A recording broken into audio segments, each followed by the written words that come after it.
प्रश्न, आयताकार बाग की लंबाई चौड़ाई से 4 मीटर अधिक है तथा अर्ध परिमाप 36 मीटर है। बाग की विमायक ज्ञात कीजिए। तो हम सबसे पहले एक आयताकार बाग का निर्माण कर लेते हैं और लंबाई और चौड़ाई, लंबाई को हम x मान लेते हैं और चौड़ाई को y मान लेते हैं और इसको कथनानुसार लिखते हैं।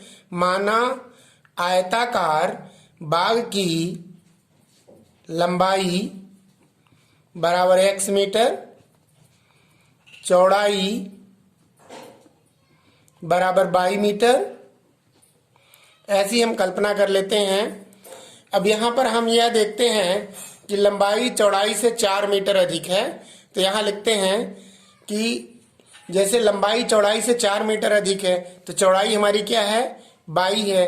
तो लंबाई क्या होगी, 22 + 4, क्योंकि यह चौड़ाई से 4 मीटर अधिक है। तो ये चौड़ाई अगर 22 हुई तो ये 4 मीटर अधिक है, तो 22 + 4 होगी। तो यहाँ पर प्रश्नानुसार पहली शर्त से चलते हैं। पहली शर्त है लंबाई चौड़ाई से 4 सेंटीमीटर अधिक है। लंबाई चौड़ाई से 4 सेंटीमीटर, सेंटीमीटर की जगह पर यहाँ मीटर है। लंबाई चौड़ाई से 4 मीटर अधिक है, तो यहाँ पर लिखेंगे लंबाई बराबर चौड़ाई + 4। अब यहाँ पर मान रख देंगे, लंबाई का मान कितना है x और चौड़ाई का मान कितना है y। तो x बराबर y + 4 हो जाएगा। पहले प्रश्न के ग्राफ के लिए हम चलेंगे।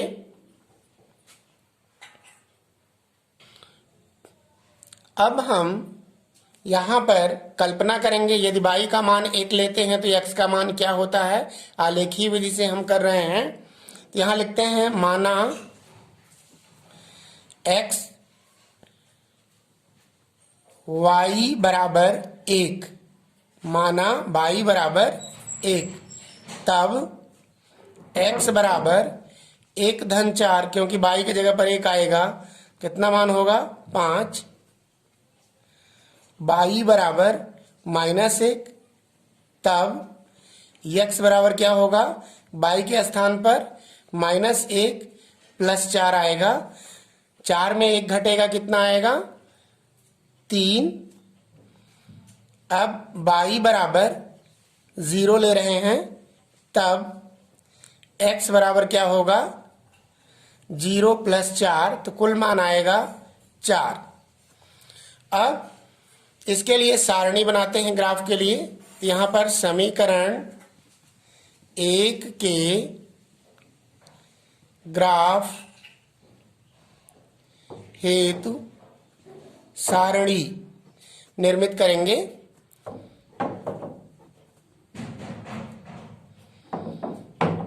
यहाँ पर सारणी निर्मित कर लेते हैं।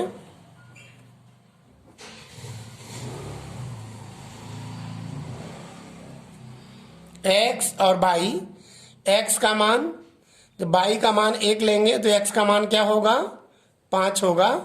जब y का मान हम -1 लेंगे तो x का मान क्या होगा 3, और जब y का मान हम 0 लेंगे तो x का मान क्या निकला है 4। समीकरण 1 यानी कि x बराबर y + 4 के लिए सारणी का निर्माण हो गया। अब हम प्रश्न की दूसरी शर्त में चलते हैं। प्रश्न की दूसरी शर्त से प्रश्न की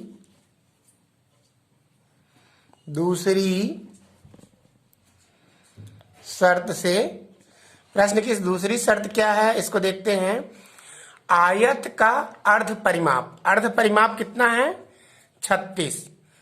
परिमाप की परिभाषा होती है किसी भी बंद आकृति की लंबाई चौड़ाई का योगफल परिमाप कहलाता है। तो इसमें लंबाई 2 लंबाइयां हैं और 2 चौड़ाइयां हैं, यानी इनको प्लस किया जाए तो इसका परिमाप बनेगा। या आयत के परिमाप का सूत्र ले लेते हैं। सूत्र है आयत का परिमाप बराबर 2 गुणे लंबाई धन चौड़ाई। अब अर्ध परिमाप की बात है तो अर्ध परिमाप के लिए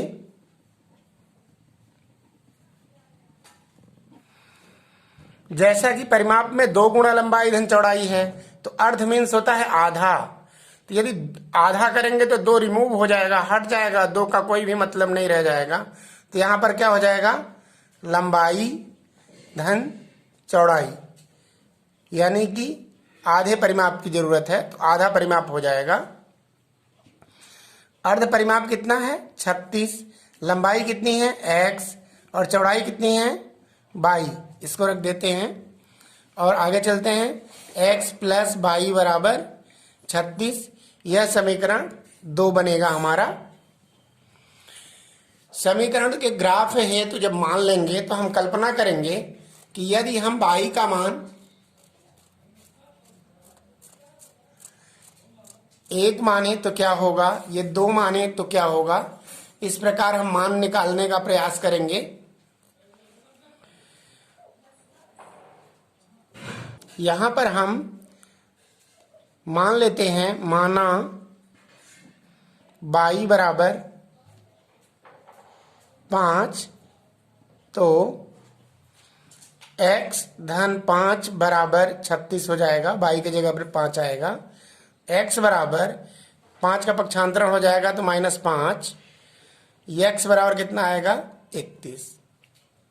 इसी प्रकार अब हम मानते हैं कि माना 22 बराबर 0 तो x धन 0 हो जाएगा 22 की जगह पर बराबर 36, तो कुल मान आएगा x बराबर 36। यदि हम 22 बराबर मान ले 10 तो x का मान क्या होगा, x धन 10 बराबर 36 हो जाएगा, क्योंकि x धन 22 बराबर 36 है। तो यहाँ पर x बराबर 36 माइनस 10 बराबर 26। 36 में 10 निकला तो क्या आ गया 26। समीकरण 2 के ग्राफ है तो सारणी का निर्माण करेंगे। समीकरण 2 के ग्राफ है तो सारणी बना ले रहे हैं। यहाँ x और यहाँ y 3 मान हमने लिए हैं। y का मान एक बार 5, एक बार 0, एक बार 10। 5 लिया था तो मान 31 हुआ, और जब 0 लिया तो मान 36 हुआ, और जब 10 लिया तो मान 26 हुआ। इस तरह टेबल का निर्माण हो जाएगा। अब इसे ग्राफ में निरूपित करेंगे। समीकरण 1 के लिए हम ग्राफ का निर्माण करेंगे। तो सबसे पहले ग्राफ में हम 2 अक्ष निर्मित कर लेते हैं, एक x अक्ष और दूसरा y अक्ष। y अक्ष खड़ी रेखा, x अक्ष पड़ी रेखा। दाएं हाथ की ओर धनात्मक मान और बाएं हाथ की ओर ऋणात्मक मान, और नीचे की ओर ऋणात्मक और ऊपर की ओर धनात्मक मान। अब समीकरण 1 में मिला है 5 तो y में मिला है 1। x में अगर 5 है तो y में 1 है। तो x में 5 कहाँ पर है, 1.1 अंक है। तो x में जो 5 है वो यहाँ पर है, और y में 1 है। तो x में 5 y में 1 ये बिंदु होगा, यहाँ जहाँ पर डॉट मेरे द्वारा पेंसिल लगा दिया गया है।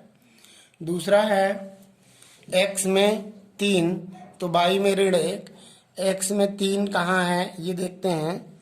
x में 3 यहाँ पर है और y में ऋण 1 यहाँ पर है। 3 और ऋण 1 ग्राफ के बिंदुओं से हम चिन्हांकित कर रहे हैं। बहुत छोटे मान मेरे द्वारा ले लिए गए थे।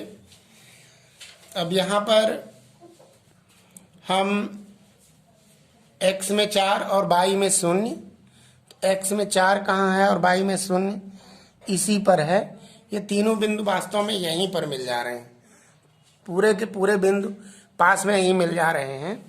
इसलिए हमें बड़े से बड़ा खींचना था ग्राफ। ये समीकरण 1 के ग्राफ के लिए है। अगर हम इसको भी व्यवस्थित खींचें तो गलत होने का कोई चांस नहीं। यहाँ पर हमने खींच दिया है। ये समीकरण है हमारा बाई एक्स बराबर बाई प्लस 4। यहाँ पे मान हमारे एक यहाँ पर है, दूसरा यहाँ पर है और तीसरा पर यहाँ पर है। 3 मान हमको मिले। अब हम समीकरण 2 के लिए ग्राफ खींचते हैं। समीकरण 2 में y बराबर 5 है तो x में 31 है। x में 31 कहाँ है? यहाँ है। और y में 5 कहाँ है? यहाँ पर है। और y में 36 तो x में 0, y में 36, x में 36 यहाँ पर है, x में 36 और x में 25 तो y में 10, x में 25 कहाँ पर है? यहाँ पर है। और y में 10 यहाँ पर है।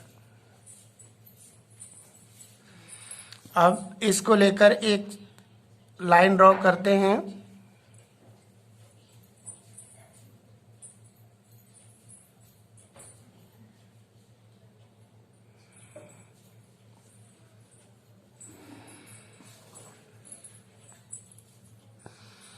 समीकरण ये ड्रॉ हो गया। लाइन x प्लस y बराबर 36। यहाँ पर देखिए ये दोनों रेखाएं कहाँ पर प्रतिच्छेद होती हैं? ये यहाँ पर रेखाएं प्रतिच्छेद हो रही हैं। यानी कि इस लाइन में 20 और इस लाइन में 5 यहाँ है तो एक ऊपर यानी कि 6, तो 15 एक 16 यानी 20 और 16 पर ये बिंदु प्रतिच्छेद होते हैं। 20 और 16 पर यह बिंदु प्रतिच्छेद हो रहे हैं। इसके कारण लंबाई का मान क्या होगा? लंबाई का मान हो जाएगा 20 मीटर और चौड़ाई का मान हो जाएगा 16 मीटर। इस प्रकार ग्राफ से भी इसके मान ज्ञात किए जा सकते हैं।